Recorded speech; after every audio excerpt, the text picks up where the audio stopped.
Hello everyone. ये कहानी उस ज़माने की है जब बच्चे अच्छी शिक्षा पाने के लिए बरसों तक किसी योग्य गुरु के साथ उनके गुरुकुल में ही रहा करते थे।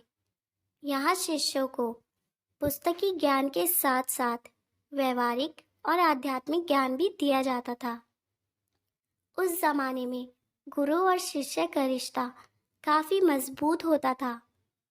गुरु अपने शिष्यों को अपने ही बच्चों की तरह और बच्चे अपने गुरु को किसी भगवान की तरह मानते थे। आज ऐसे ही एक अनोखे गुरु शिष्य की जोड़ी के बारे में हम आपको बताएंगे।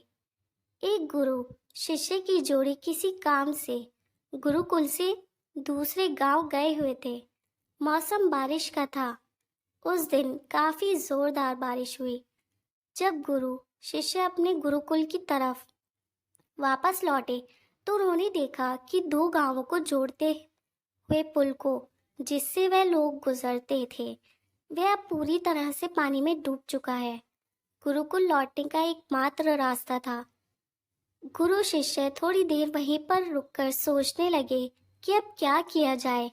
पानी का अच्छी तरह से निरीक्षण करने के बाद गुरु ने शिष्य से कहा, तुम मेरा हाथ पकड़ लो और हम दोनों साथ मिलकर इस पुल को पार कर जाएंगे।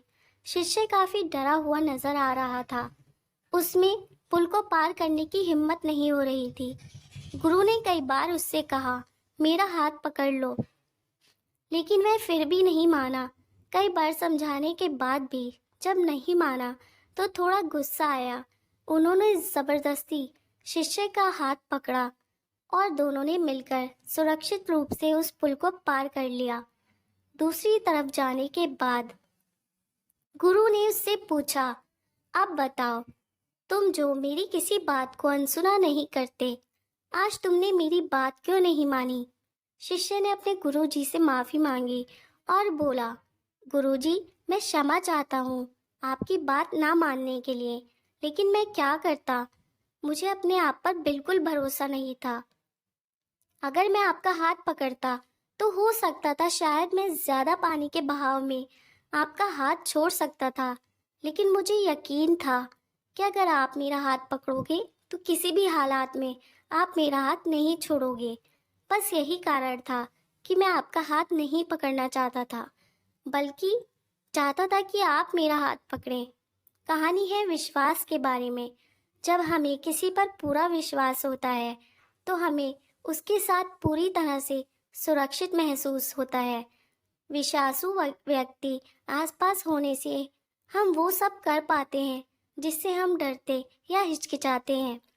इसलिए दोस्तों, जीवन में कुछ कमाए या ना कमाए कोई बात नहीं, लेकिन ऐसे लोग जरूर कमाना जिन पर पूरा भरोसा कर सको।